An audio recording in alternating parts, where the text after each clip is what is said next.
Allahu Akbar, Allahu Akbar, Allahu Akbar. Assalamualaikum warahmatullahi wabarakatuh. Salam sejahtera untuk kita semua. Nah, hari ini masih lanjut di podcast kita spesial edisi perayaan Idul Adha 1443 Hijriah bersama Universitas Abdurrahman Saleh Situbondo. Nah, tadi kalau kita sudah ngobrol santai bersama Bapak Rektor Universitas Abdurrahman Saleh Situbondo, juga bersama Bu Rektor ya tadi. Sekarang akan kita lanjut ngobrol lagi bersama Ibu Wakil Rektor 3 ya, Wakil Rektor Bidang Kemahasiswaan Ibu Reki Lidiawati SPDI MPDI yang hari ini juga bertugas sebagai panitia umum ya, ketua panitia ya Bu, ketua panitia Idul Kurban untuk tahun 2022. Saya sapa dulu beliau ya. Assalamualaikum Bu Reki. Waalaikumsalam warahmatullahi wabarakatuh. Bu Bagaimana Tutus. kabarnya Ibu? Alhamdulillah tambah sehat saja pokoknya. Makan daging terus ini. Makan terus ya Bu, karena hari ini memang juga diharamkan berpuasa ya. Iya. Baik, nah hari ini akan langsung kita bahas nih seperti apa ya tim panitia kurban yang ada di bawah koordinasi Bu Reki ya hari ini yang sudah memotong kurbannya, hewan kurbannya dimulai tadi jam berapa Bu, Ibu? Dari jam 7 kita sudah standby di sini. Jam Bu 7 Tutus, sudah start ya untuk persiapannya. Ya, dan Pak Rektor pun juga sudah siap di sini tadi untuk iya betul. pemotongan. Tadi sempat cerita Bu Rektor bahwa berangkat dari Jember jam 5 pagi Bu. Subhanallah. Itu khusus untuk ya ikut memeriahkan perayaan Idul Adha di UNARS ya Bu ya. Baik, mungkin Bu Reki nih sebagai Ketua Umum Panitia Kurban tahun 2022 bisa cerita tentang tradisi tahunan di Universitas Abdurrahman Saleh Situbondo untuk perayaan Hari Raya Idul Adha. Bagaimana Bu untuk yang tahun ini? Alhamdulillah sekali, luar biasa. Setiap tahun Universitas Abdurrahman Saleh Situbondo ini telah berhasil menggelar kegiatan-kegiatan keagamaan yang salah satunya itu adalah Hari Raya Idul Adha yang diperingati setiap tanggal 10 Dzulhijjah. Sehingga di sini kita juga berusaha untuk berbagi kenikmatan dengan masyarakat sekitar. Betul kenikmatan sekali. Dengan orang-orang yang ada di sekitar kita, baik itu dari saudara, sahabat maupun kepada orang-orang yang memang membutuhkan, dengan berbagi daging gitu ya, berbagi daging. Alhamdulillahnya pada tahun ini UNAR sendiri kolaborasi dengan Yayasan Dana Sosial Al-Falah ya, atau YDSF yang kita kenal, sehingga berkolaborasi itu menghasilkan banyak hewan kurban. Alhamdulillah pada tahun ini tadi sudah ada 1 ekor sapi dan 4 ekor kambing yang insya Allah semoga saja di tahun depan akan bertambah lagi. Amin. Jadi hari ini ada 1 ekor sapi dan 4 ekor kambing ya Bu yang dipotong. Wah, luar biasa. Jadi ada kolaborasi antara UNAS juga dengan mitra kita ya, YDSF ya Bu. Baik. Nah, itu untuk tradisi tahunan perayaan Idul Adha yang ada di UNAS. Nah, untuk panitia kurbannya sendiri, siapa saja sih Bu yang ada di panitia kurban yang di bawah koordinasi Bu Reki ini, siapa saja hari ini? Kayaknya heboh tuh ya di belakang suaranya ya. Mungkin kalau ada suara sayup-sayup agak-agak rame, itu adalah suara dari tim panitia kurban kita ya, kurban UNAS. Ada siapa saja itu Bu Reki? Iya, ini sebenarnya melibatkan dari semua elemen dari universitas yang kebanyakan itu di bagian atas. Kemarin itu ada Biro 1, Biro 2 dan Biro 3 yang terlibat.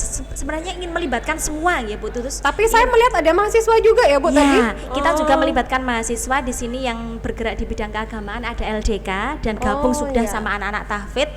Kebetulan ketuanya LDK juga anak tahfidz, sehingga kolaborasi juga antara tahfidz dan LDK.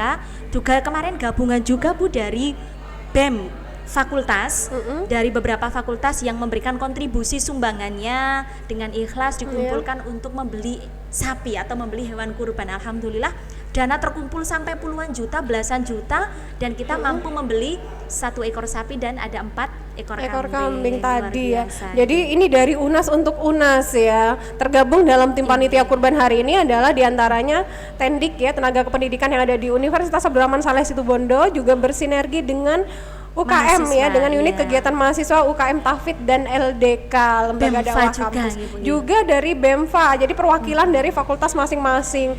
Jadi betul-betul tadi yang mungkin kalau kita simak ya penjelasan dari Pak Rektor tadi pagi Bu, katanya hikmah berkurban diantaranya juga tergambar dari tim panitia kurban ini ya. Jadi karena berkurban harus tim, nggak bisa satu orang menyembelih dan membagi-bagi daging kurban sendirian, tapi butuh tim, kita butuh kerja bersama ya Bu ya.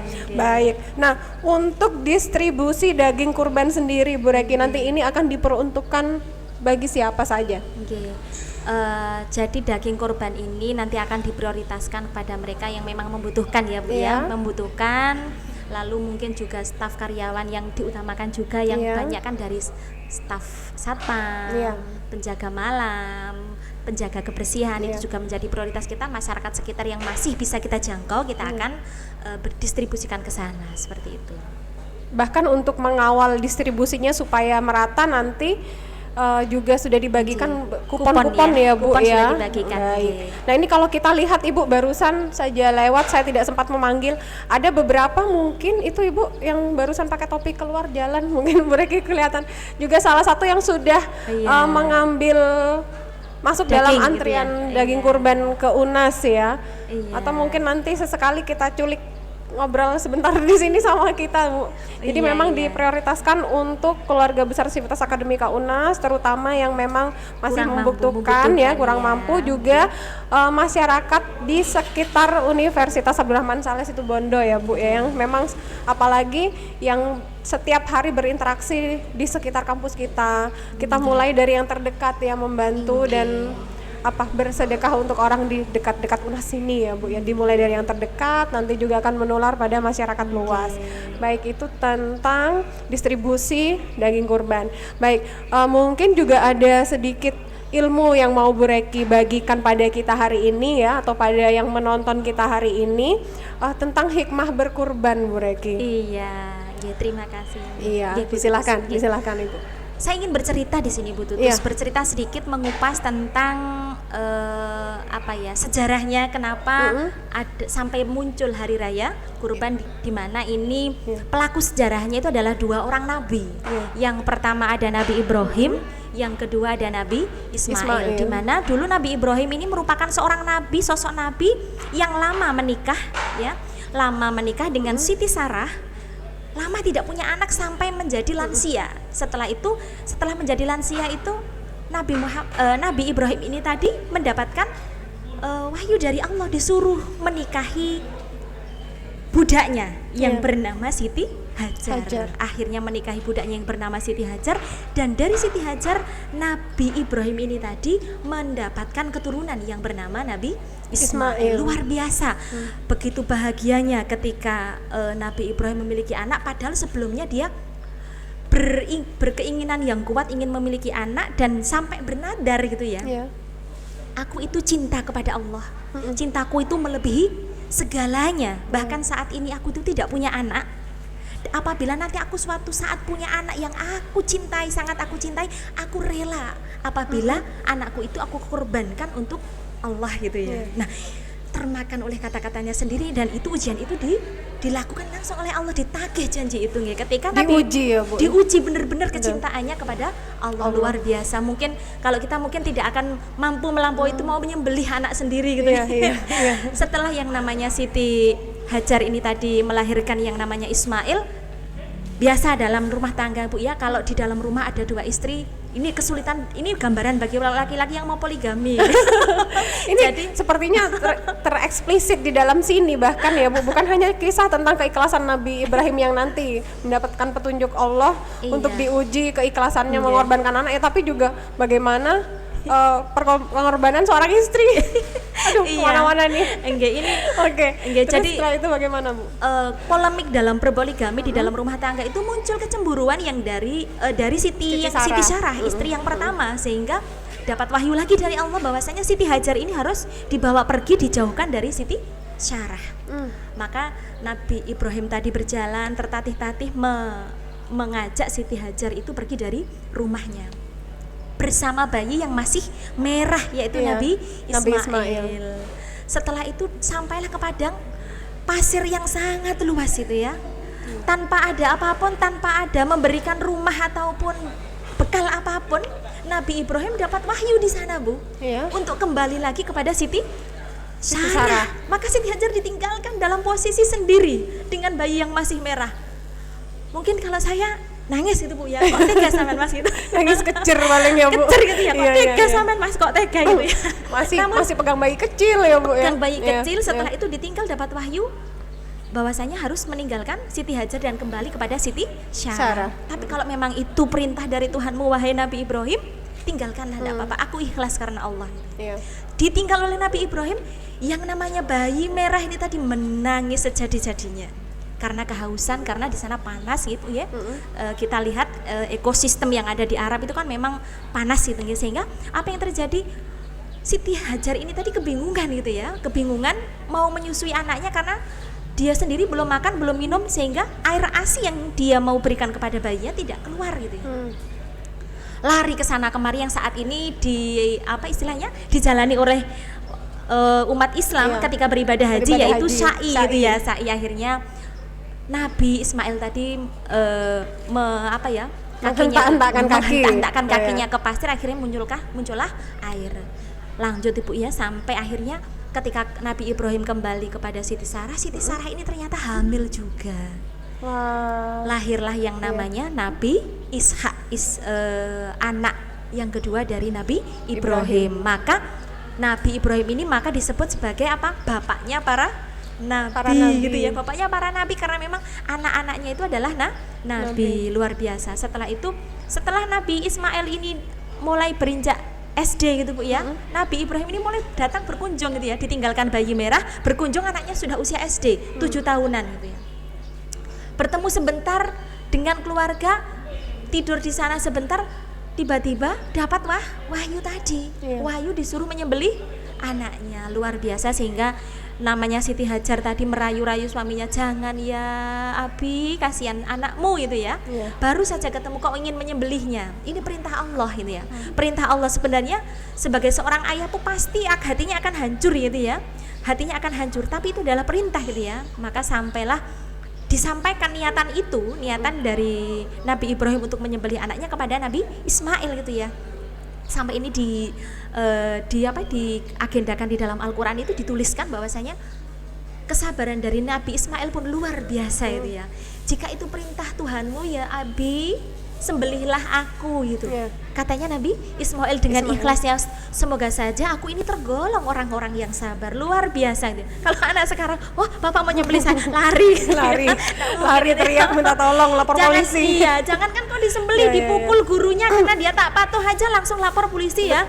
Divisum gitu ya.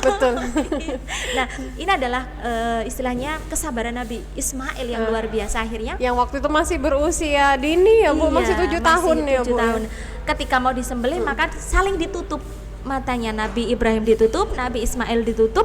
Ketika disembelih dengan mengucap takbir Allahu Akbar, Allahu Akbar, la ilaha illallah, Allahu Akbar, Allahu Akbar, walillahil hamd. Malaikat datang Bu, mengganti yang namanya Nabi Ismail tadi dengan seekor domba. Itu ya. Mungkin sudah hancur hatinya, luluh hatinya, menetes sudah air matanya membanjiri tubuhnya gitu ya. Ternyata sudah diganti. Begitu dibuka, Nabi Ibrahim itu sudah lemes tak berdaya. Begitu dibuka, Nabi Ibrahim itu kaget karena terhentak. Nabi Ismail sudah ada di sebelahnya dan menyatakan bahwasanya tadi ada malaikat Jibril yang datang membawa domba menggantikan saya. Luar biasa. Nah, ini sehingga di sini kita bisa mengambil hikmah dari hari raya kurban itu adalah kita mengorbankan harta yang kita cintai untuk di jalan Allah, diberikan kepada orang-orang yang membutuhkan. Jadi jangan sampai cinta kita kepada Allah melebihi cinta-cinta kita kepada harta benda kita. Jangan sampai kita mencintai harta benda sehingga lupa cinta kepada Allah gitu ya. Mungkin seperti itu Bu Tutus. Sedikit aja. Kalau dilanjutkan panjang kayaknya. Nggak bisa di stop kayaknya kalau kita terus. Baik. Nah, tadi hikmah dari berkurban adalah yang pertama mungkin kalau saya petik ada keikhlasan di sana terutama ya Bu. keikhlasan. Kemudian ikhlas tadi juga adalah wujud ketaatan kita sebagai umat Islam ya Bu, untuk menjalankan itu. Dan ikhlas serta taat ini yang rupanya juga diadaptasi oleh keluarga besar Sivitas Akademika UNAS yang hari ini secara khusus juga ikut merayakan perayaan Idul Adha 1443 Hijriah dengan berbagi ya Bu, Iya, kegiatan berbagi cinta berarti Bu ya. berbagi cinta itu juga ya. dan jangan lupa nanti juga pesannya Pak Rektor tadi Bu, pelayanan harus senyum, jadi panitia kurban membagikan daging kurbannya harus plus senyum gitu. Walaupun baunya amis tetap Walaupun senyum bau pokoknya. amis ya, dari pagi keringetan ya, mungkin sudah nggak nyaman ya, tapi tetap memberikan daging kurbannya harus senyum, senyum ikhlas ya. Gitu ya. Baik, luar biasa ya. Jadi ada hikmah di peristiwa yang dialami oleh Nabi kita, Nabi Ibrahim dan Nabi Ismail ya, yang mungkin juga bisa jadi teladan dalam kehidupan kita sehari-hari. Bagaimana kemudian kita harus dengan ketaatan ya dan keikhlasan dan mencintai Allah ya Bu, karena Allah tanpa alasan apapun ya Bu ya. Baik. Itu tadi ya sedikit cerita yang mungkin bisa dibagi hari ini oleh Ibu Warek 3, Ibu Reki Lidiawati ya, yang mungkin hari ini juga mumpung masih masuk dalam tahapan gelombang 3 ya Bu. Jadi untuk tahapan pendaftaran dan penerimaan mahasiswa baru di Universitas Abdurrahman Saleh Situbondo untuk bulan ini ya, tepat di hari ini kita sudah masuk pada pendaftaran di gelombang ketiga. Baik, mungkin mau sedikit dibahas nih Bu Reki tentang perkembangan dari gelombang 1, gelombang 2 dan apa yang mungkin diharapkan di gelombang 3 kali ini yang mungkin jangan sampai dilewatkan oleh para calon pendaftar UNAS ya Bu Reki. Silakan Ibu. Iya. Pesan saya di sini, yuk gercep daftar segera kuliah di UNAS gitu ya. Jangan patah hati, jangan patah semangat bagi calon mahasiswa baru yang mungkin kemarin tertolak di tempat lain gitu ya. UNAS akan menerima dengan senang hati gitu ya. Dengan senyum ya Bu ya. Dengan ikhlas dan dan tadi harus berkarakter katanya Pak Rektor ya. Baik, nah itu ya. Jadi sudah ada di gelombang ketiga nih ya. Jadi jangan sampai para calon pendaftar yang ingin kuliah di Universitas Abdurrahman Saleh Situbondo kelewat lagi gelombang pendaftarannya, karena belum tentu dibuka gelombang keempat ya Bu ya. Karena kita juga melihat kuota pendaftar. Karena September sudah pembelajaran Bu Tutus. Nah, bulan September sudah mulai aktif perkuliahan.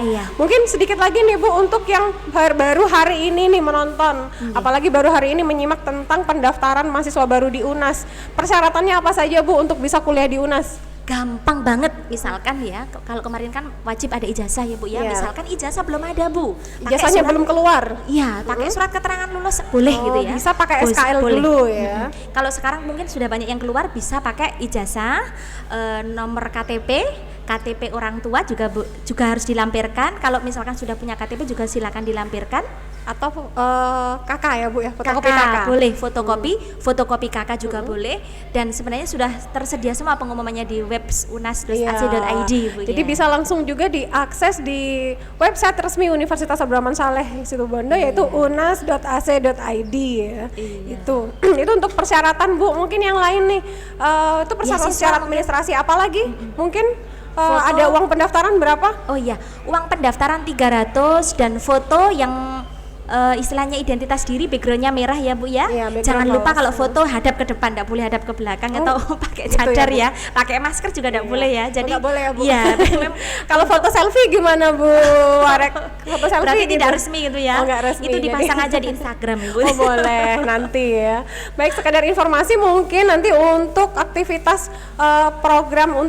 program pengenalan kehidupan kampus ya PKKMB itu akan dimulai sekitar akhir Agustus ya Bu ya, kalau nggak awal September. Kalau PKKMB insya Allah pada 6 September kita sudah mulai Bu. Awal September jadi dan ini pertama kalinya kita akan melaksanakan secara offline di GOR. Ini adalah gawe besar gitu ya. PKKMB UNAS 2022 back to offline. Nah, nanti seperti apa ya hebohnya, kalau mau tahu mungkin rekam jejak dari kegiatan PKKMB UNAS yang selalu spektakuler ya, bisa dicek juga di channel YouTube official ya Universitas Abdurrahman Saleh Situbondo. Bahkan podcast kita hari ini juga nanti akan ditayangkan di channel YouTube official Universitas Abdurrahman Saleh Situbondo.